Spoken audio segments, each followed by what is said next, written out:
Hello, everybody. Welcome into another episode of the Fantasy Pros Football Podcast. I am Ryan Wormeli, joined today by Andrew Erickson and Derrick Brown. Fellas, it is February. It is the week after the Super Bowl. We are officially into the offseason. How are we feeling, D-Bro? Oh, baby. I'm feeling great, man. We got new shows popping off. We got Dynasty. We got draft content popping off. We're going to talk about all these guys, where they can land and stuff. Dude, there is no offseason. Like, we're talking about it's the offseason. There is no offseason. Come on, let's get this out of here. There absolutely is no offseason. D-Bro just mentioned Dynasty. He and Thor, of course, have a new NFL draft podcast that is over on our Dynasty feed. So everybody should definitely check that out for the next few months here heading into April. Erickson, how are you feeling here now that we're like officially into the offseason?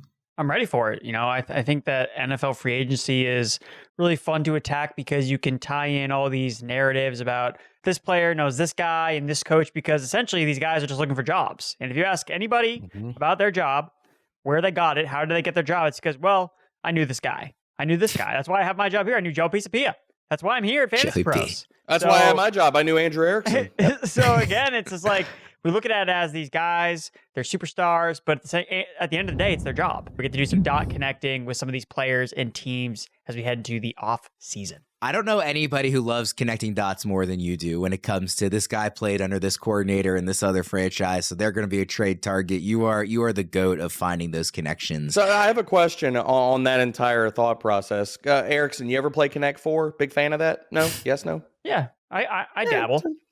Yeah, okay. We once in high school, I was in a philosophy class, and our big like kind of midterm grade, because we didn't really they weren't really relevant, these like progress reports.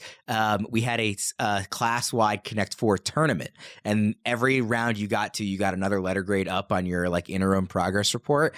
And I ended up winning. And the only way to get an A on that progress report was to beat the teacher. And I did beat him. So I'm not going to Connect 4. Second grade, or was this a college course? I have to. This was 12th grade. This was senior year of high school. It was super fun. And that's how you know our education system is in a good spot. Let's jump into the show here. We are doing NFL, not NFL, NFL. We are going to throw out some compelling scenarios that we see happening with free agents, a couple of trades mixed in there as well, just general potential offseason scenarios. And then we're going to react. If it plays out this way, what do we think the fantasy ramifications are? So we're going to do, like I said, a couple of trades, mostly free agents. It's not necessarily predictions. We've already done a free agency predictions show. These are scenarios that we think are compelling. And it's really an excuse to talk about, what this landing spot would mean for a player at this position, what a team change would mean for, a particular high-profile player, stuff like that. Is that a fair description, you think, Erickson?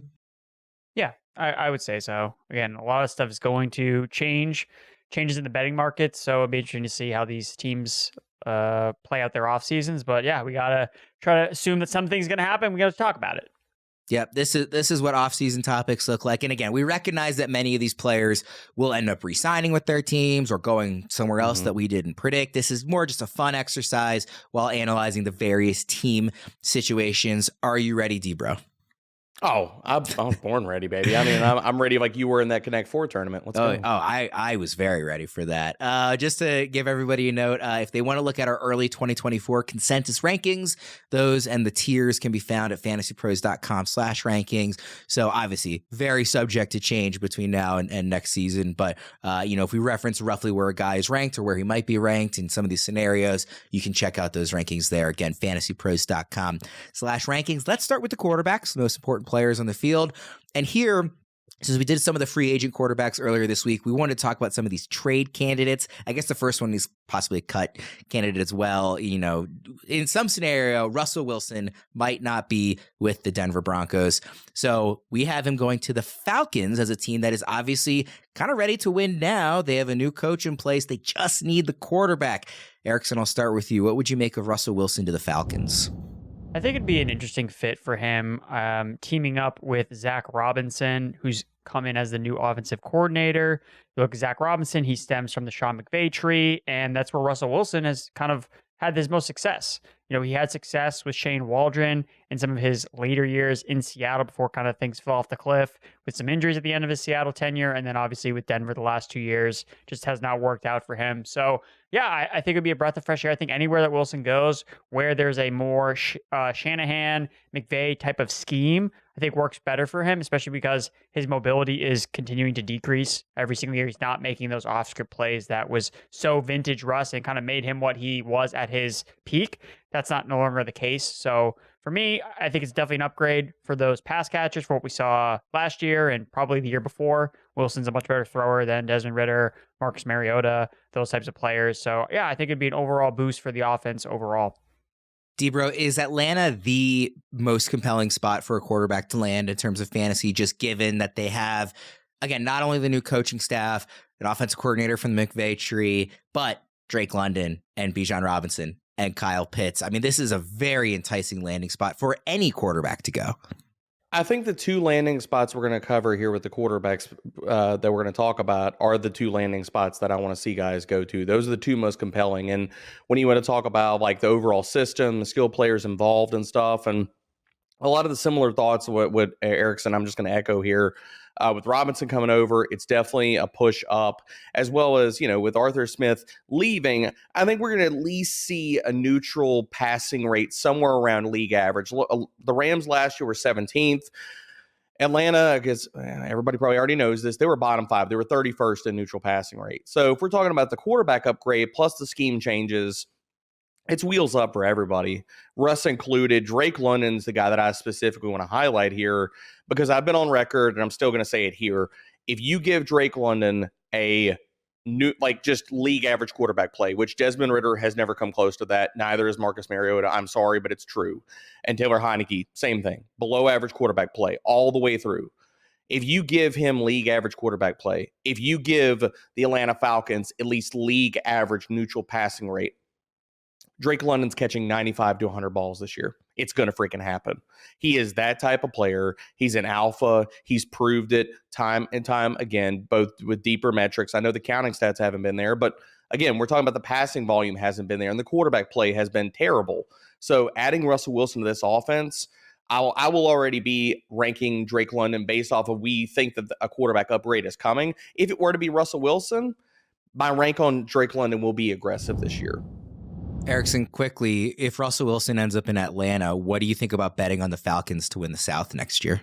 Ooh. Well, I bet on them to win the South last year. So rolling it back, baby. Doubling down. Yeah. I'm not going to bet on the Buccaneers. I'm not going to bet on the Saints. So it'd probably come down between the Falcons and potentially the Panthers, who will probably get the best odds on with Carolina. Just because, again, that would have worked this past year. You just wrote on the team that has the longest odds, and that was the Tampa Bay Buccaneers, and they won the weakest division. So from a value perspective, probably the Falcons and the Panthers would be the two teams I'd be looking at. Debro, I'll let you kind of make the pitch here for the other quarterback we're talking about, a guy that, based on all the evidence, seems extremely likely to be traded. It's Justin Fields. You are the Fields guy, so make the pitch for why you want him to end up in our destination. So as much shade as I've given Arthur Smith as a head coach in Atlanta, we could be kind of rewind. Like, there are receipts out there where I've given Arthur Smith a lot of love as an offensive coordinator. He's done a lot of smart things. It's just, can he get out of his own way? But a lot of the parts or pieces about how Arthur Smith designs an offense, there's a lot of good things there, especially if you look at play action. And looking at play action rates, last year Desmond Ridder was 3rd in play action dropback rate. You look at Fields, 17th. More play action for a passing attack is never a bad thing. As well as you marry this with Justin Fields, we know the mobility is there, and I've been higher on the passing acumen than a lot of people, because if you look at different parts or pieces of when he's played extremely well, and I'm not a fan of Luke Getsy, but putting him into a competent system, adding more play action for a quarterback that was 15th in yards per attempt difference last year on play action dropbacks versus non-play action dropbacks, it's going to be a perfect hand and glove fit for the type of scheme that Arthur Smith wants to run with all the play action.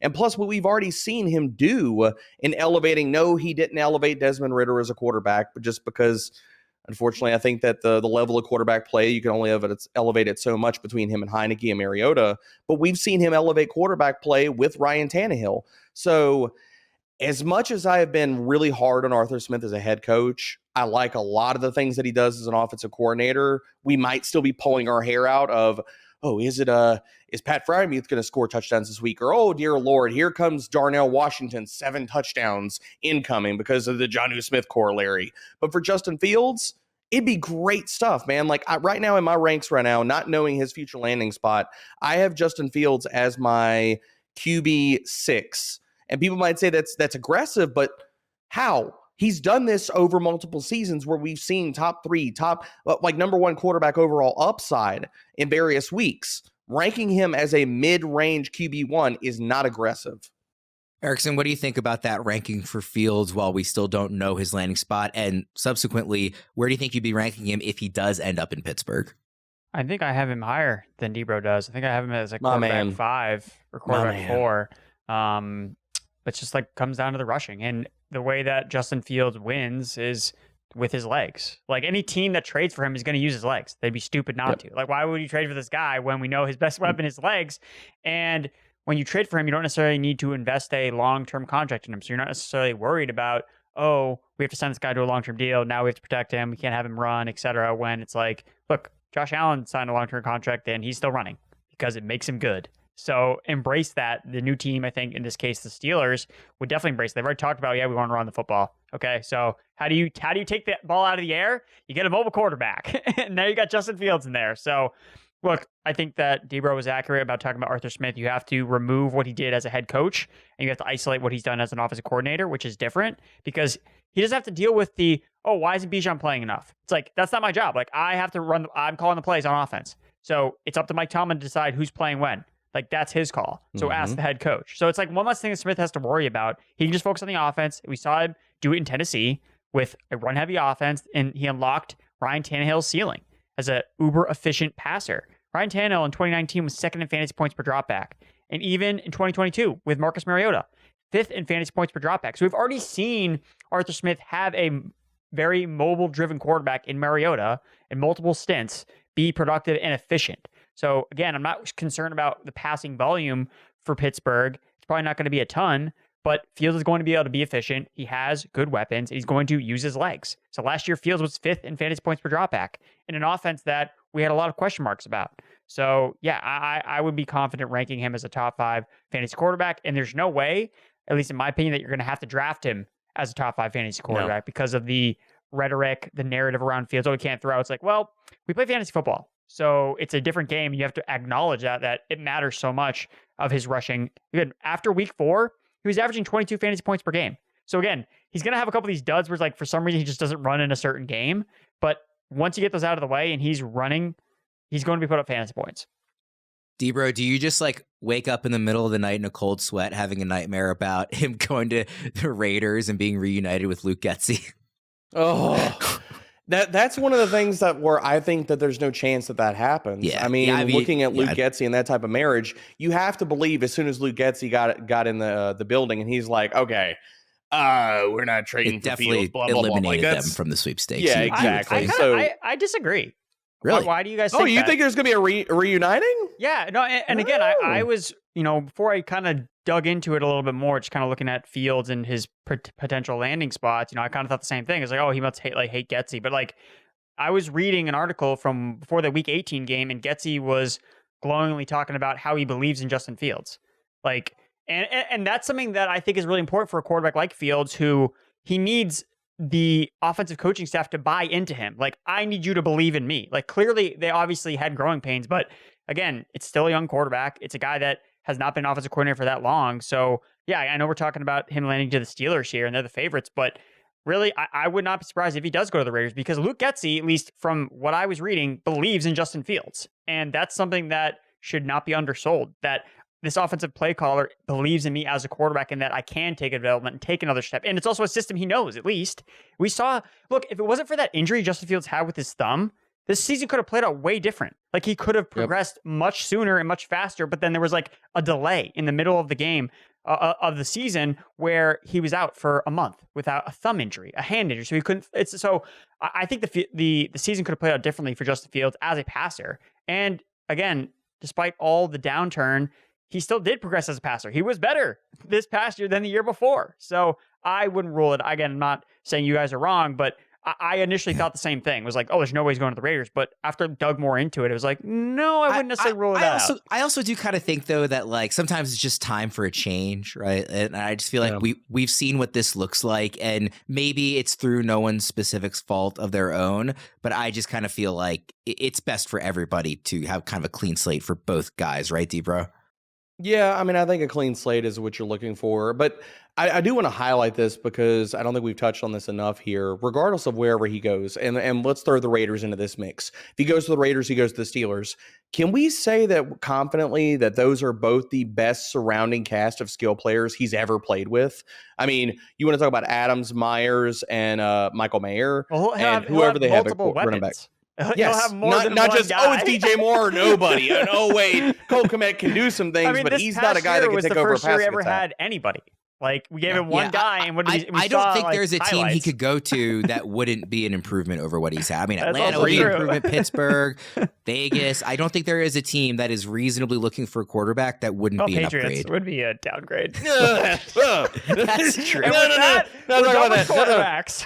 That's true. But I mean, the Patriots adding Marvin Harrison Jr. maybe if they're trading for Fields. Ohio State, baby. We'll see. Get in on the action this season with DraftKings Sportsbook, an official sports betting partner of the NBA. New customers who deposit $5 or more can get a no-sweat bet up to $1,000 back in a bonus bet. The big game tonight is Warriors and Jazz going head-to-head in Utah. The Jazz are getting 1.5. The total is set at 239.5 on DraftKings. However you plan to bet that one, download the DraftKings Sportsbook app now and use code FantasyPros. New customers can get a no-sweat bet up to $1,000 if your first bet loses, only on DraftKings Sportsbook with code FantasyPros. The crown is yours. Guys, let's move to the wide receivers here. We'll start with Mike Evans to the Kansas City Chiefs. This is a connection that we are not the only ones to think about that possibility, given what we've seen from the receivers in Kansas City this season. Of course, it didn't matter with them winning the Super Bowl, but obviously they're going to look to improve that position here in the offseason. And Mike Evans, future Hall of Famer, just consistently excellent every single year in Tampa Bay. D-Bro, I'll start with you.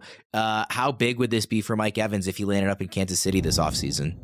I would make sure that I was above consensus, like firmly. Like you could see top 5 upside from Mike Evans, and I don't think that's insane. I mean, we just saw what he did the past season with Baker Mayfield. Now you're going to marry him, and I'll throw this out here. If you look at Patrick Mahomes' deep ball stats through last year, he was pretty bad as a deep ball passer, regardless of whatever you look at, like highly accurate throw rate, CPOE, whatever you want to pull up.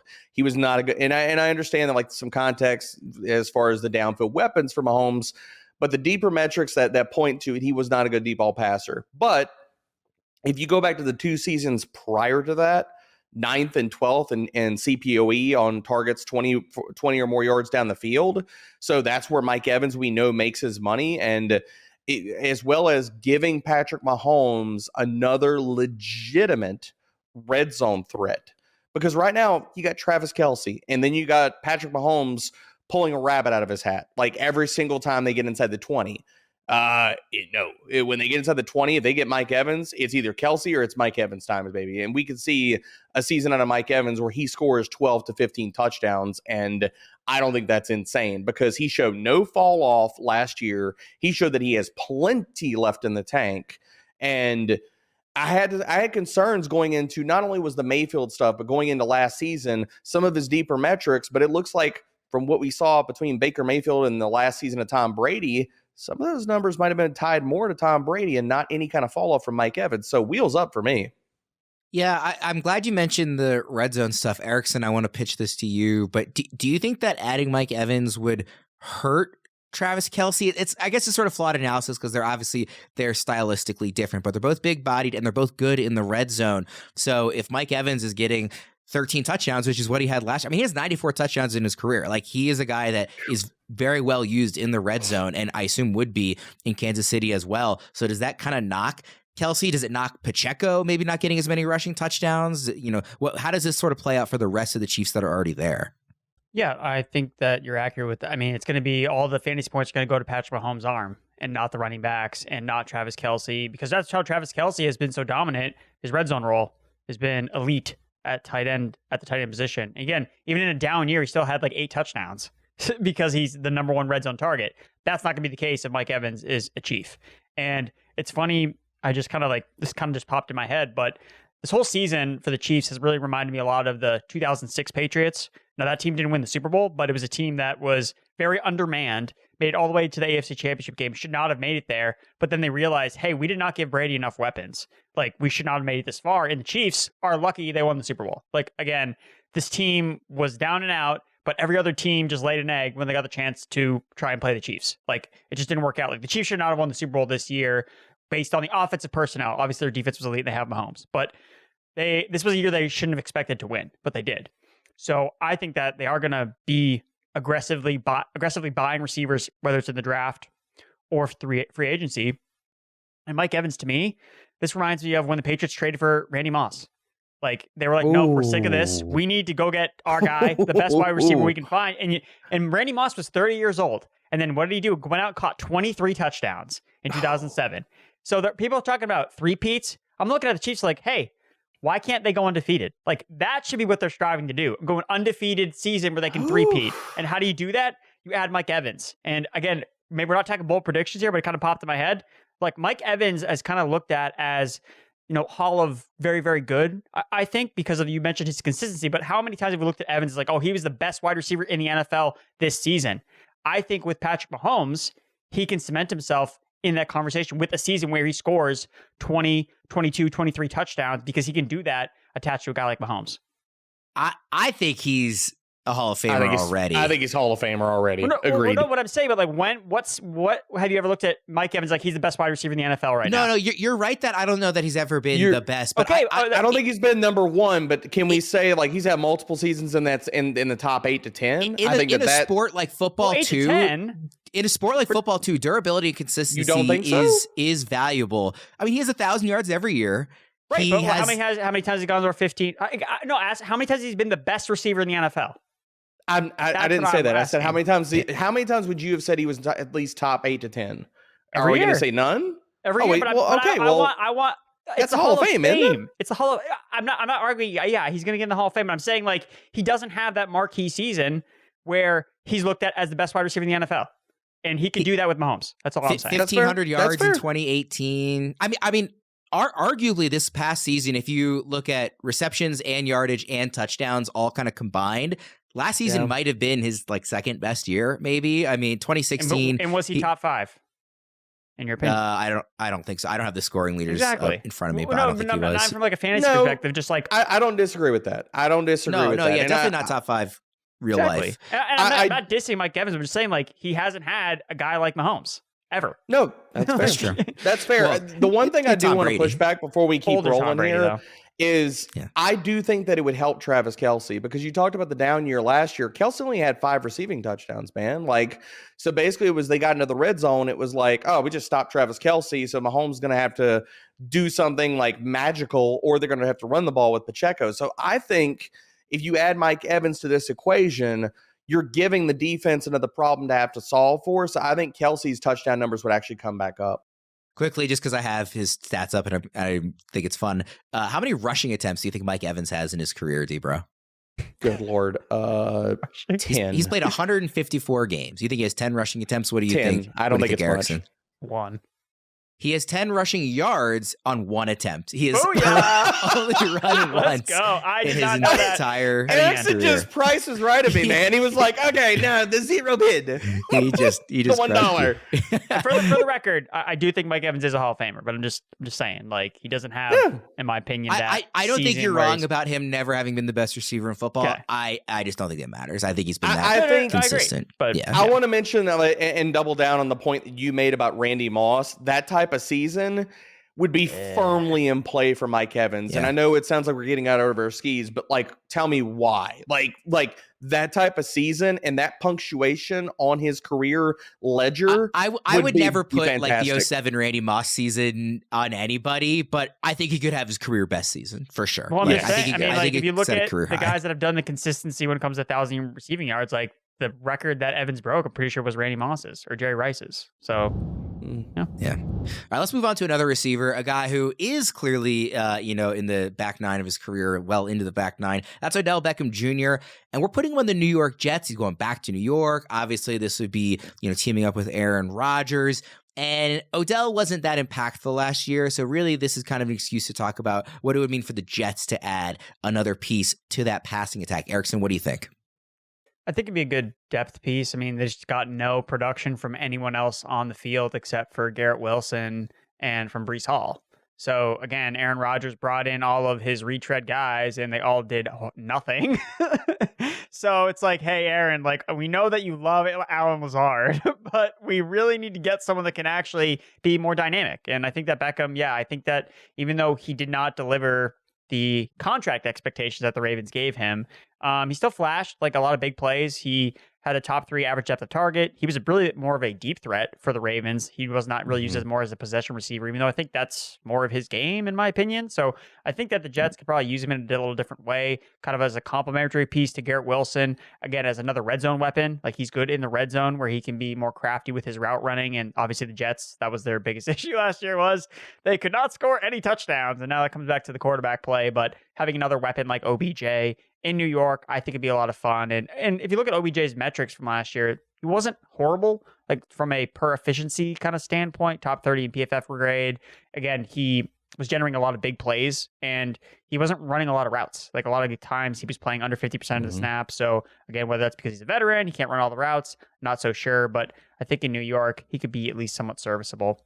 Yeah, I was really surprised that we didn't see him do more in December and January because early in the year, it's like very clear, okay, they're like saving him. They want him to be healthy, later in the season. And then that like late November, early December, he had a couple of games in a row where it was like, okay, like he's not back, but he is like now being used in a way that makes him really fantasy viable. And then it just kind of stopped. And there wasn't, as far as I saw, any sort of like severe injury that was like long-term limiting. He was just kind of like older, I guess. And I don't want to call him washed up or anything because the dude is super talented, but I was surprised we didn't get more Debro later in the season. Oh, same. I mean, if anybody read the primers from the playoffs, I just kept talking about OBJ and how I thought he was, because the coverage matchups and stuff, and it just never came to fruition. But I would honestly love this spot for OBJ if he lands with the Jets. And really, we're going to go back. We're in the Wayback Machine. We're going to go back to yesteryear. OBJ would become James Jones circa 2012. That season, if you go pull back, hop back in the Wayback Machine, and you remember James Jones as being Aaron Rodgers' best friend. He only had 784 receiving yards in that season, but he scored 14 freaking touchdowns. And here's the thing. We've already seen OBJ do this before. If we remember that stretch run after he arrived to the Rams, those 7 games he played to close the regular season there, he scored 5 freaking touchdowns while only averaging 41 receiving yards. He was on a pace for 700 receiving yards. If he did, the full season pace for OBJ with the Rams that year would have been 697 receiving yards and 12 tutties. So it's right there for the grabbing, baby. Like OBJ becomes James Jones, Aaron Rodgers' best friend. I hope that doesn't happen because I don't want him to take away too many touchdowns from what I'm hoping will be an amazing Garrett Wilson season next year. But we'll see. Let's go to more of an up-and-coming wide receiver, and that's Michael Pittman Jr. I think it's a pretty decent chance he stays with the Colts, but for the sake of this exercise, we want to put him somewhere else and think about what that would look like. And we have Arizona. Now, they're obviously considered maybe the favorites to go after Marvin Harrison Jr. in the draft, but they clearly could use another big-time wide receiver for Kyler Murray. So, Deeper, I'll start with you here. Michael Pittman Jr. to Arizona. What would that mean to you? I mean, look, in this scenario, you can go one of two ways because Pittman arriving there, you could say, okay, now Arizona can go other directions in the draft. Maybe they can address defense. Maybe they trade down, all this different stuff. Let's have some fun here, man. Let's give Kyler Murray, Michael Pittman, and Marvin Harrison Jr., and Trey McBride, and James Connors in the backfield. Arizona's going to be top 10 in scoring. Kyler's going to crush. All the things, bells and whistles are going off. And then Arizona, go address your defense in every draft for the next 3 years after that. That's what I want to see happen. And if that happens, Michael Pittman, we would be talking about his stock maybe goes down considering what we've seen over the last 2 years, him being the unquestioned one, and now being dropped into an offense where he's got to fight for targets on a weekly basis with two pretty elite options. And I know we're giving a lot of praise to Marvin Harrison Jr., who's never even played a snap in the NFL, but come on, it's Marvin Harrison Jr. He's an elite option. Exactly. And Marquise Brown being gone as a free agent, you're going to have a consolidated passing attack with Kyler Murray. If they were to ramp up the passing rate, he could support all those weapons. So Michael Pittman would probably become a value this year in drafts. Man, Erickson, where would you be ranking Kyler Murray if they really did add both Pittman and Marvin Harrison Jr. on top of the Trey McBride breakout from last year?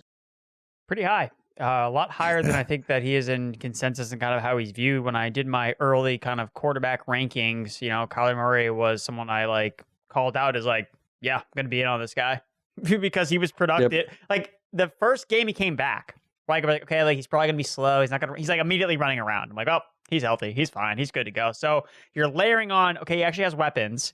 And he's not playing in this gimmicky air raid Cliff Kingsbury offense. And he is running. So all those three things, this is a elite fantasy quarterback. He's had seasons where he's scored over 22 fantasy points per game. We harp on, or we get stuck on these pocket passers that can never crest that 20 point per game average. And it's you're never going to get anywhere with these guys. They're all the same.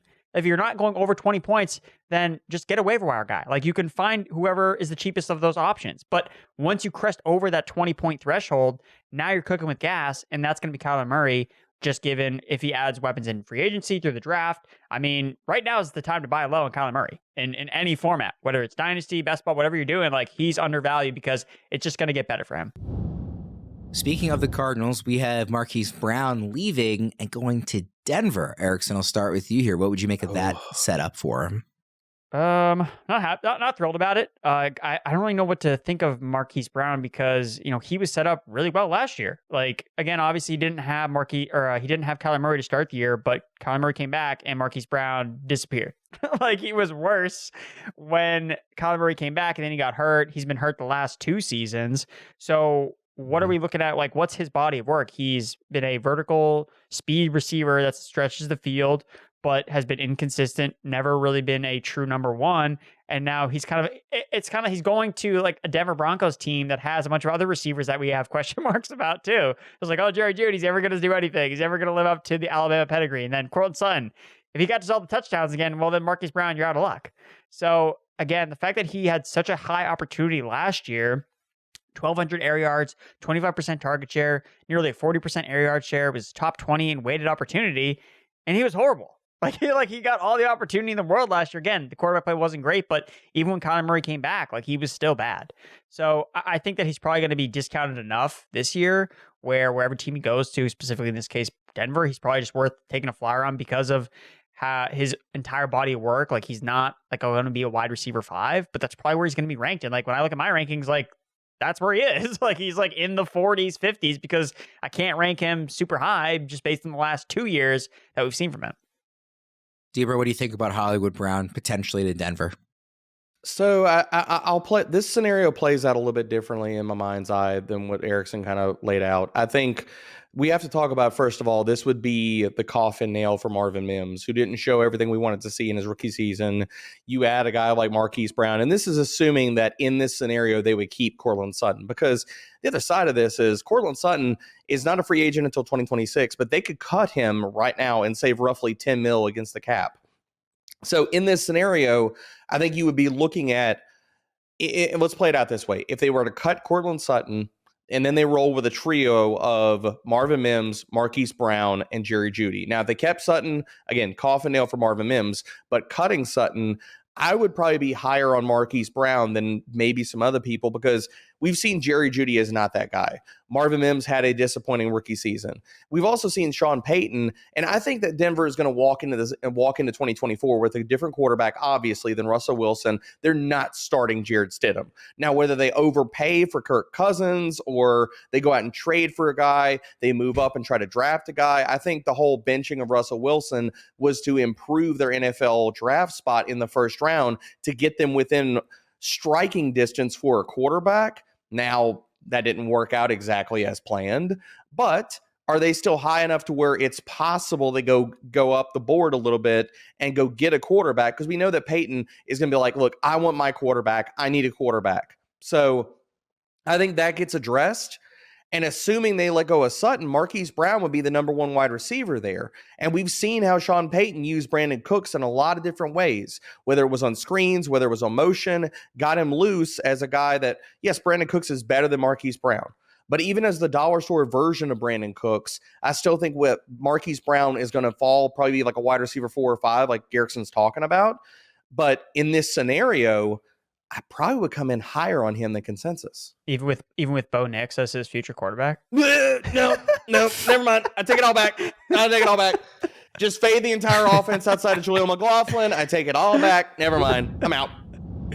If you guys are anything like me, you have had plenty of terrible experiences buying tickets. I was going to a huge Maryland basketball game a couple years ago, and just about everything that could go wrong did go wrong. There were hidden fees. They raised the prices by an obscene amount. Not to mention, it was difficult to tell if we could even trust the seller or how good the view would be from the seats. And of course, there were no available deals to make it just a little more affordable. Thankfully, that is never the case with Game Time. You shouldn't have to worry when buying tickets, and with killer last-minute deals, all-in prices, views from your seat, and their best price guarantee, Game Time takes the guesswork out of the ticket buying process. I was on the app just yesterday looking to see about maybe getting tickets to the Wizards-Nuggets game. I'm glad I did not out here in Denver, and it stood out just how easy it was, the app, to navigate. The ticket buying experience is so smooth. It's immediately clear which tickets are the cheapest and where exactly those seats are. And at the top of the screen, I can see flash deals to make sure I'm getting the best absolute price. Game Time is obsessed with finding ways to help you save money on tickets. They have deals on tickets right up to the start of the event and even an hour after it starts. It's the place to find last-minute seats, where you can find exclusive flash deals and sponsored deals on tickets for basketball, hockey, concerts, comedy, theater, and more. With zone deals, you pick the section and Game Time picks the seats for big-time savings. And the Game Time guarantee means you'll always get the best price. If you find tickets in the same section and row for less, Game Time will credit you 110% of the difference. So take the guesswork out of buying tickets with Game Time. Download the Game Time app, create an account, and use code FantasyPros for $20 off your first purchase. Terms apply. Again, create an account and redeem code FANTASYPROS for $20 off. Download Game Time today. Last minute tickets, lowest price guaranteed. All right, we've got a couple wide receivers here. Calvin Ridley to the Chicago Bears. Deeber, what do you think about that? I think it'd be good, depending on what quarterback ends up in Chicago. I mean, you're looking at, again, fortifying this situation for a young quarterback. Now you're talking about you'd have DJ Moore, Cole Kmet, and Calvin Ridley as your starting trio of pass catchers, because Darnell Mooney is a free agent. Don't think they bring him back. Probably either they elevate Tyler Scott or they add somebody else in the draft later. But it'd be a good spot for Calvin Ridley. Like, especially looking at how he was used last year for Jacksonville, a lot of downfield work. Maybe he splits more of that with DJ Moore. And I think Calvin Ridley was somewhat miscast in his role last season. So getting him back to where he's running more short and intermediate routes, I think he showed enough last year to say that he's not washed. He's not past the apex. I still think he's a very, very good wide receiver. But I think it'd be a much better NFL fit and better NFL outcome than what we talking about in fantasy, because I still would project DJ Moore to be the wide receiver 1 there. Erickson, a lot of people, including myself, were very excited about Calvin Ridley a year ago. How would that change for you if he's in Chicago this year? Yeah, I mean, it was almost consensus that everybody was thinking he was too underranked last year.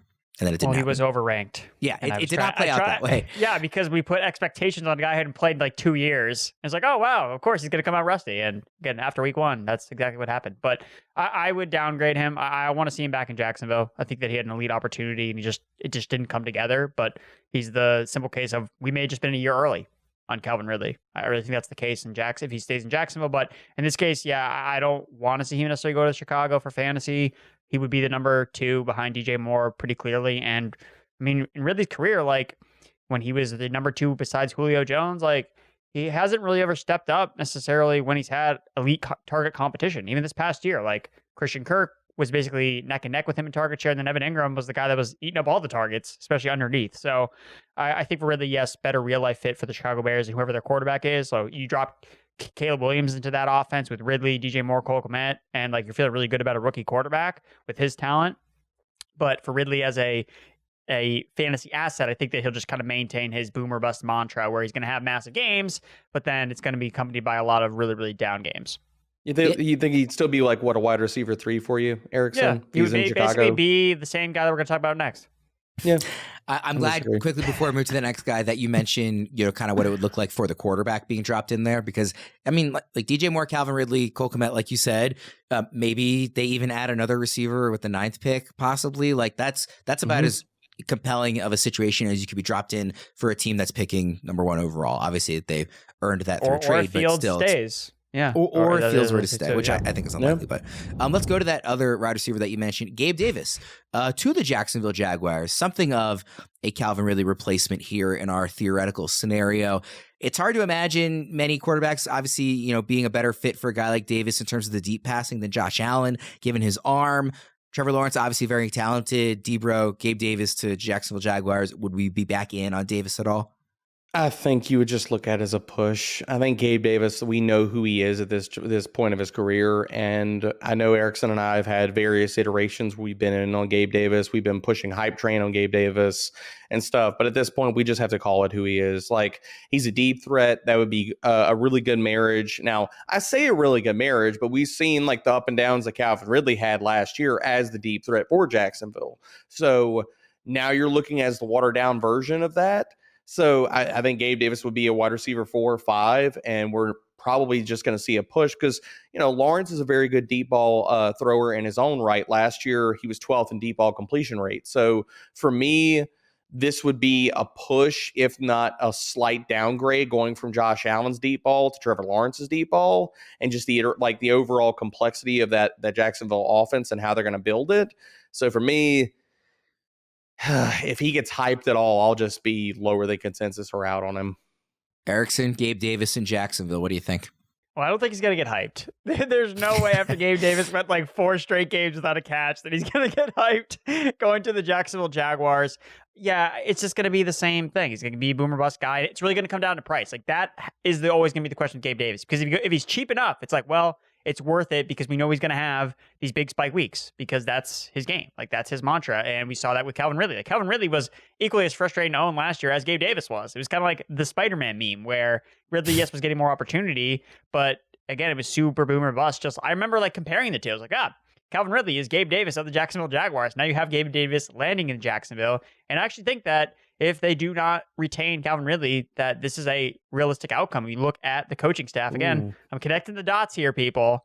Looking at the Jacksonville Jaguars coaching staff, wide receiver coach Chad Hall was with Buffalo as their wide receiver coach for Davis's first 3 seasons in the NFL. So there's a connection there. And I do think it's interesting that Jacksonville's one of these teams that they take other teams' wide receivers that are kind of like underused in different roles. Like they expanded Christian Kirk's role and he was really productive. Zay Jones, another guy that flashed with the Raiders and then they brought him into Jacksonville and everyone's like, oh, like why are they signing all these like slot receivers? And then he had a bigger role and was really productive. So didn't really work out with Ridley. So yeah, if Gabe Davis was cheap enough, there should be a price where you're like, all right, I can draft Gabe Davis. But if he's going in like, where he was last year or even like 2 years ago where it was like 5th, 6th round, like count me out of that. But I think he'll be cheap enough to at least dabble in as like your wide receiver 5.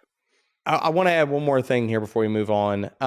Just thinking through this entire exercise, I would be higher on Christian Kirk because looking at Gabe Davis, he doesn't have the target drawing ability that Calvin Ridley did last year. So I think this would be a quiet bump for Christian Kirk in his ability to earn an even higher target share in 2024. Let's move to the running backs here. We're talking about Derrick Henry to the Baltimore Ravens. This is a matchup that some people thought about perhaps at the trade deadline this last year. There were some rumors that there was maybe even a deal in place and that the Titans ownership kind of squashed it at the last second. But King Henry joining that backfield, I think Gus Edwards is probably gone unless they bring him back on a really cheap deal. But Derrick Henry and Lamar in the backfield together, obviously super, super enticing. Debra, what would you think about Derrick Henry in Charm City? I would be all in. I'd be all in on Derrick Henry. And because this is the thing, the first thing that people want to talk about with Derrick Henry is they're going to talk about his age. They're going to talk about, is he washed up? Is he not? Like that whole entire thing. He is built different. He's shown us that he is built different. And those type of running backs, and we get fewer and fewer of them that are true unicorns at the position, that are really outliers. Derrick Henry is one of those guys. He did not slow down last year. If you want to talk to me about, okay, the age and stuff and the mileage and stuff, show me where outside of the counting stats that Derrick Henry slowed down last year. We're still talking about a running back that amongst all running backs with at least 50 carries was 9th in explosive run rate, 11th in yards after contact per attempt. And you're talking about the marriage with the Ravens offense that was 5th in gap run concept rate last year. Derrick Henry's success rate on gap runs was 5.7% higher than on zone runs. So get the big man going downhill, and he's still got the juice to break tackles and stiff arm guys into the grave. Yeah, I would love Derrick Henry in this. Yeah, interestingly, the previous 4 seasons prior to last year, he had 15 fumbles and 0 last year. I'm not saying that that's necessarily indicative of anything, but that seemed to be like a real improvement of what we saw out of him last year. The year before, 1,500 rushing yards. He had almost 350 carries in 2022. Last year, he just had 280. So, of course, he was down at about 1,100 rushing yards, but still over a dozen touchdowns both years on the ground. Erickson, I know you talked about this a bit earlier in the week, but just to give a chance for those who didn't see that show and are listening to this one, Derrick Henry in Baltimore, pretty fun, right? I mean, anything to get the Heisman backfield back under center. Like that's what we need at Baltimore. We had it with Mark Ingram and Lamar Jackson. Like we got to bring it back. So Derrick Henry is the easiest way for them to do so. It's funny, like, because the D-Bro mentioned this at the top. Like when you talk about Derrick Henry, it's like the first thing people are going to bring up, oh, well, he's like 30, right? He was also second in the NFL in rushing yards last season.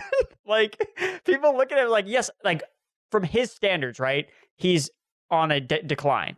But when you just compare him to like every other running back, it's like, oh yeah, this guy's still like a top 10 running back. So like that's something to keep in mind. It's like, yeah, maybe he's not the Derrick Henry of old, but he's still better than a lot of other running backs in the NFL. Mm-hmm. Like the running back is a dying position, and Derrick Henry, even in this form, is still a top 10 guy in my estimates. So I love it to Baltimore, and I haven't been on Derrick Henry the last couple of years just because of his price in fantasy.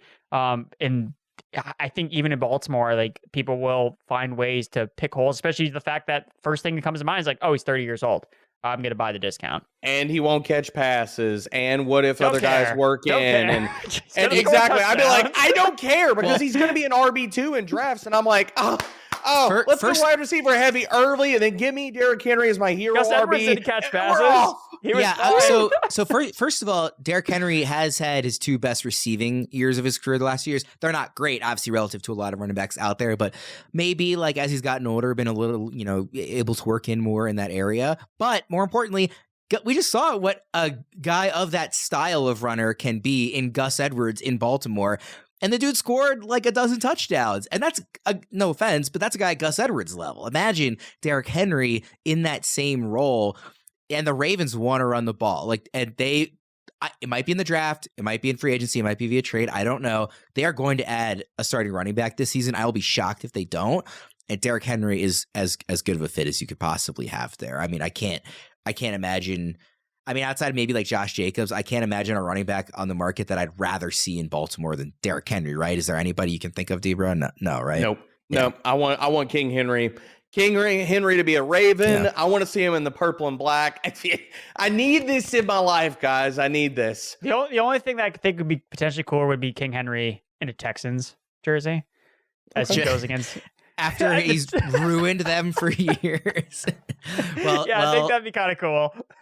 Derrick Henry does have a lot of tread on his tires. If you need new tires for your car, Discount Tire is your go-to. They have exceptional service, and you get a 30% shorter average wait time when you buy and book online at discounttire.com. They have this really cool feature called Treadwell, which is an online tire buying guide that gives you transparency on tire performance, as well as personalized recommendations based on your location motivation and driving habits. Discount Tire is also the largest independent tire retailer in the country, so it has the biggest selection of tires and wheels. And here's a pro tip from the experts at Discount Tire. You can prevent wear and boost gas mileage by keeping your tires properly inflated.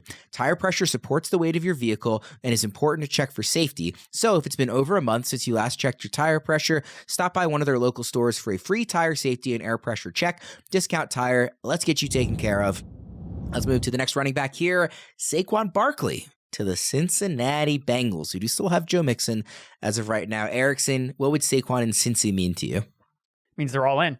I think that the Bengals really fell short of expectations this year because of injuries, and I think that had they been healthy, they would have given the Chiefs a run for their money in the AFC, alongside with Baltimore. But unfortunately, they did not stay healthy. All their guys were hurt, and I think Saquon Barkley is just an indication like, hey, like we feel like we can win now. So getting a 3-down running back, upgrade from Joe Mixon, I think that Saquon would be a fantasy RB1. And again, like his supporting cast has just been so bad. Like for every single year, it seems like with the Giants, I think that you could unlock a ceiling with him that we haven't seen really since potentially his rookie year when he was catching passes out of the backfield left and right. And I think that we've seen with Mixon what he's done in the passing game. I know as a talent, Barkley's a more talented running back than Joe Mixon, even if he hasn't always shown it.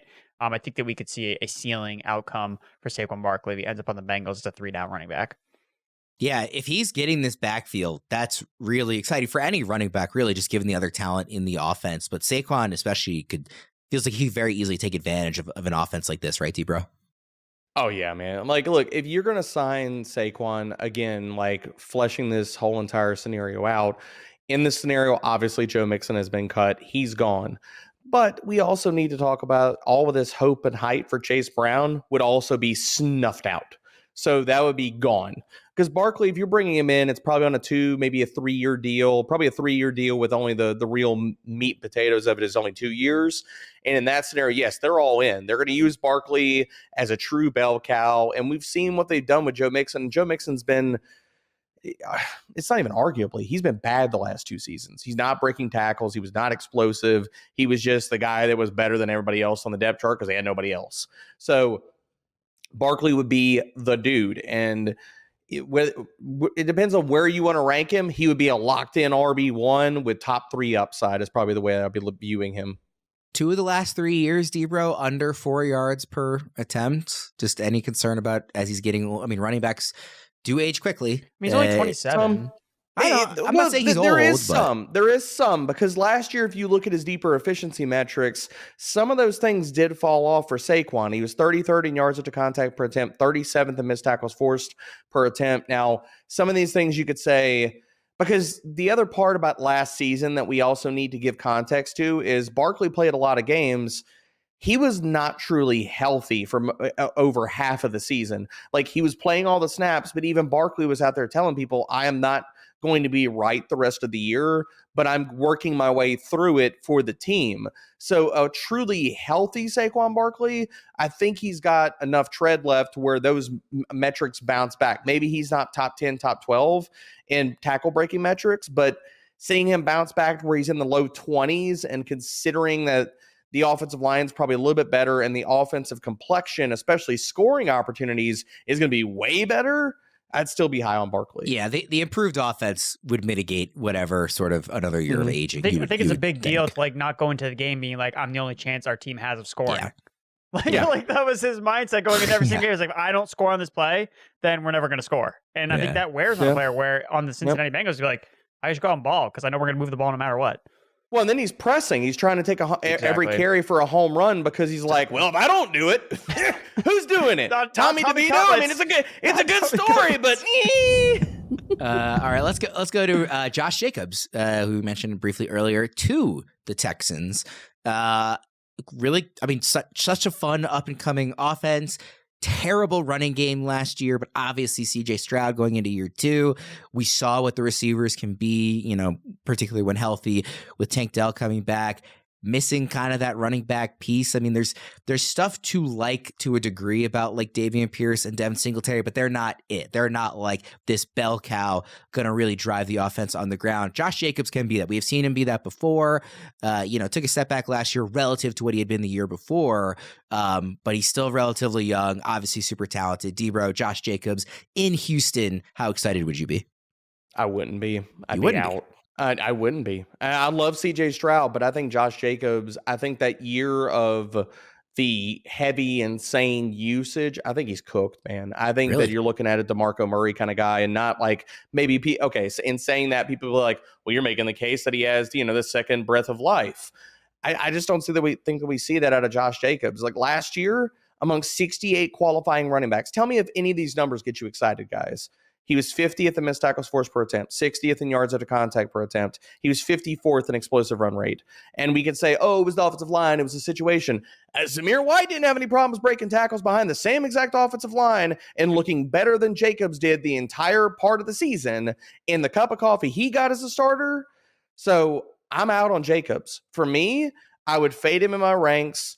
Give me last round Dameon Pierce, because he's a guy that if you want to talk about where people ended up last year, Dameon Pierce had a very, very tough season, but Dameon Pierce was also still 9th in missed tackles forced per attempt. The offensive line played terrible, and then he came back and Devin Singletary had the job and didn't let go of it. So I'd be out on Jacobs and on Pierce. Well, I think I'd be a little more willing to at least give him a chance after the down year last year. I mean, I understand the metrics were pretty bad, but this would be a pretty significant upgrade in offense. And it's an offensive coordinator that we have seen will stick to the run, even if it's not working. So I think he would get at least similar volume to what we had seen previously, with the Raiders prior to last season. Erickson, what do you think about the fit? I like it. So I disagree with D-Bro because the Jacobs season, he was bad last year, but that looks like an outlier compared to the rest of his career. Like that last year was his worst season, but every other season he's been a top 24 running back every single year. So why are we now, he had one bad year. He's 26. He's probably washed. Like he's not 30. He could be. Yeah. And people were saying this about Joe Mixon too. He had one bad year and then everyone's like, he sucks. And then what did he do the next couple of years? He was fine because he was playing in a good offense. Joe Mixon got all the opportunity. And yes, in that ilk, he could. Yeah, Jacobs would get all the opportunity in Houston if they were signing him. He could. So it's not hard to paint a picture of him getting double-digit touchdowns in this offense, especially anticipating like a second-year leap from what was already an exceptional first season from Stroud. Our sample size is just larger with Jacobs being productive. Like I faded him last year because he's coming off. You fade the guy that leads the NFL in touches the next year, but then after that, like you have to reset it because it's like, now he's not coming off a season where he had 350 touches. Like that's not the case. He also just turned 26 4 days ago, so he will be 26 for the full season for whatever that's worth. He's got a three-down skill set. He can catch passes, and we've seen what a Christian McCaffrey level-esque player can do in the 49ers offense, but what we saw with Kyle Shanahan, and Jacobs can handle that kind of workload, which he's done basically every single year of his career, except for last year. Let's go to the next running back here because we've got to move a little quicker at the end of the show. Tony Pollard to the Eagles. Obviously staying within the division in this scenario, going to a bitter rival of the Cowboys. Pollard is a guy that Erickson was tweeting about earlier this week as some very intriguing stats about why he might be very interesting going into next season. Is he even more so interesting to you, Erickson, if he's in Philly? Yeah, I mean, I think that the fit there with Kellen Moore is good. A player or a coach that knows Tony Pollard, knows his strengths and his weaknesses, and was obviously highlighted when Tony Pollard was great and excellent and efficient in 2022. He took a step back last year, but the stat that I kind of pulled on Twitter this past week was, since week 11, basically when Tony Pollard came out and said, hey, I finally feel back from my broken leg injury, he was PFF's highest graded rusher from week 11 onward in the entire NFL. That was Tony Pollard. So I think that we're going to get, wherever Pollard ends up, we're going to get a more efficient running back than we had seen last year.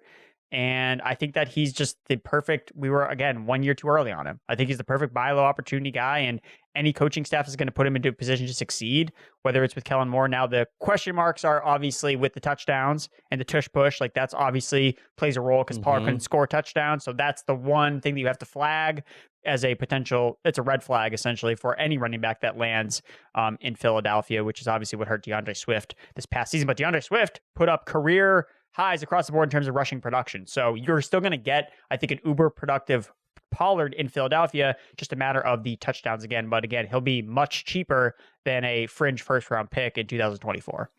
Debra, remind me where you had Pollard ranked at running backs going into last season. Here we go. I just can't remember. Here we go. I had him at RB1 overall. The process was right. The results did not bear out. If you look at his usage, if you look at all the red zone touches, if you look at expected fantasy points per game, and I know those are not paying the bill, but Tony Pollard had the worst run bad season. And did we not give enough credit to, coming back from tightrope? Yes. So I'll own that part of it. But the rest of the process about him getting the role and keeping the role and producing in the role, as far as the volume and the opportunities, was exactly right. Now, did he do anything as far as tackle breaking? No, because coming back from the tightrope was a big deal, and he wasn't right, like Erickson talked about. But week 11 through 18, after he declared himself right, he was 21st in explosive run rate, 15th in yards after contact per attempt amongst 44 qualifying running backs. So if you're looking at another year off of that procedure and he really gets back to being Tony Pollard, he's going to be ranked, if this were to come to fruition, he would be ranked as a low-end RB2, high-end RB3, I think. And Swift last year was RB24 in fantasy points per game. Even with all of the Jalen Hurts stealing goal line touches, and if you compare them, I'm sorry, Tony Pollard is still, even at this iteration of his career, he is still a better player than DeAndre Swift. People can push back on that. I don't really care. It's a fact. Because his efficiency and his tackle breaking, and if that comes back, he is better than DeAndre Swift. So airdropping me into this situation, if the efficiency and the tackle breaking goes back to being even closer to 2022 than last season, yeah, Tony Pollard would crush his ADP. Let's get to one last running back here. Austin Ekeler to the Commanders. And an interesting one that I really like given the recent coaching additions to Washington's staff. Debra, I'll start with you here. Ekeler in Washington. Would you be excited there? I'm not going to steal Erickson's thunder. I'm going to let him connect the dots, okay? Because that's what he does, so I'm going to let him do it. But with that, everything we talked about, I would be lower on Ekeler, and I would be higher on Brian Robinson, because again, we're talking about running backs that, unfortunately, I love Austin Ekeler. I love that he's dove in. He's a big proponent of and supporting fantasy football and all of the things, and every year that he's been out there crushing it. But I think last year we saw he's past the apex, man. And we could talk about the injuries and stuff like that. That definitely bears talking about. But amongst 68 qualifying running backs, he was outside the top 52 running backs in explosive run rate, missed tackles forced, and yards after contact per attempt. All of those scream to me that this is a running back on the downside of his career. So despite all the dot connecting that Erickson's about to do, I would be out on Ekeler. Yeah, Erickson, obviously a down year last year, but maybe more intrigue here given the coaching stuff. No, not for me, because I think it's going to be he's going to be in a complementary role. Like, they're not going to stop using Brian Robinson. So again, like, the dot connecting here is Anthony Lynn is now going to be the Commanders' new run game coordinator. Obviously, he was the head coach for the Los Angeles Chargers when Austin Ekeler was a running back there. And in that rendition of Eckler's role, like, he split carries with Melvin Gordon.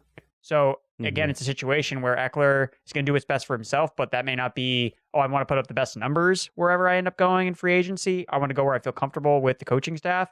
And maybe he realizes, hey, well, the thing with Ekeler this entire time, he's always been telling, like, I want less carries. Like, he's always been vocal about that. And now I think he can go to the Commanders where he knows he can split carries with Brian Robinson, operating more on early down. So maybe we get a little boost of an efficiency from Ekeler, but if he's not seeing a red zone role on an offense that may be heralded by a rookie quarterback, like, how often are they going to be scoring points? I mean, they threw so much last year they couldn't score touchdowns. So yeah, I think Austin Ekeler for me is looking more like a complementary piece in a running back by committee, whether it's in Washington or somewhere else. And I think that if we're looking at, okay, who's going to be this year's like Dalvin Cook, a veteran running back that kind of like falls off the face of the earth, I would look at Ekeler more than someone like Jacobs. Like, Ekeler is 2 years older than Jacobs. Ekeler is 28 years old. So that's where I'm going to I will agree here with Debra that I'm probably going to be out on Ekeler.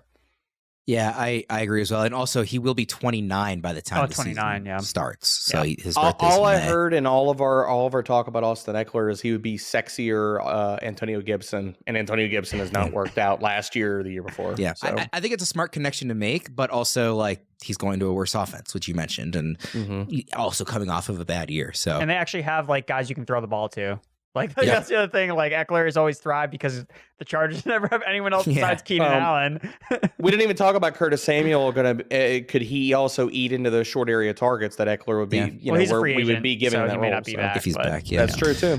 It's true too. Before we wrap up with the tight ends, why not get a head start on the 2024 season with our Best Ball draft kit at fantasypros.com/bestball. It's your go-to resource for best ball rankings, draft strategies, rookie scouting reports, and so much more. Again, that's fantasypros.com/bestball. Guys, we're kind of up against it on time, so tight ends, we'll put them both together. Dalton Schultz to the Bengals we have. They obviously have a need at tight end. And Hunter Henry to the Dolphins. Debra, which one of those sticks out more to you as a more intriguing fit? Schultz, baby. I mean, great offense. We know the red zone scoring opportunity is going to be there in 2022. Taking out the noise of Joe Burrow not being there, they were 9th in red zone scoring opportunities. Plus, he'd be the every down guy. The entire Bengals depth chart is on the free agency line right now. Like Drew Sample, Tanner Hudson, Mitchell Wilcox, Irv Smith Jr., all of those guys gone. Maybe they bring back Drew Sample as a blocking guy, but this would be Dalton Schultz's role. And I faded him all last offseason to my detriment. Like, he played really well in Houston. You're telling me he's going to get airdropped in Cincinnati, and we don't even know if T. Higgins is going to come back? Yeah, I'd be in on Schultz. Erickson, is Schultz also kind of the standout of these two to you, or do you have more interest in Henry maybe? I think that Schultz we're probably looking at like a back end, tight end, one finish because, again, he's in a high-powered offense, but there's a lot of mouths to feed in Cincinnati. Like, is he going to get more targets than T. Higgins and Jamar Chase? Like, probably not. So we're looking at, okay, like, how can I get the best efficiency that comes with touchdowns? Hunter Henry's been a touchdown machine with the Patriots. He's been a touchdown machine, repeat, with the Patriots offense the last 3 years. Could he do that again if we sent him to Miami and he was the third option in that offense? Because Raheem Mostert's not going to score 21 touchdowns again. That's fair. So That's fair. We know that Miami's going to score a lot of points, especially when they face bad teams. And Hunter Henry could be that guy in the red zone. Again, when Mike Gesicki was still there, he had big weeks because he scored touchdowns. And Hunter Henry, that's what he's best at as a red zone weapon. So again, I don't think that either of these guys would necessarily be like, oh, like he's going to break fantasy football. But if you're playing the odds, I need to find touchdowns to get tight end production if the targets are not going to necessarily be there from a vast amount, because neither of these guys are going to be the number one or even number two on these respective offenses. So you need touchdown production. I think Henry can definitely carve out a big red zone role in Miami's offense, who doesn't really have a lot of depth behind Waddle and Tyreek Hill. Well, and we've seen too, like Mike McDaniel comes from an offensive scheme tree that uses the tight end. They just really haven't had that tight end option in Miami yet, but it's not like his scheme can't use one and is wide receiver heavy for whatever reason. So I think that would be really intriguing as well. We will get out of there on that. Thank you everybody for sticking with us for an extra long episode. Again, it's just a fun exercise, right? We're not making these predictions, but just kind of how this would play out, landing spot evaluation, all that fun stuff. For Erickson and Debro, I am Ryan Wormeli. Everybody, thanks for tuning in, and we'll see you again next time.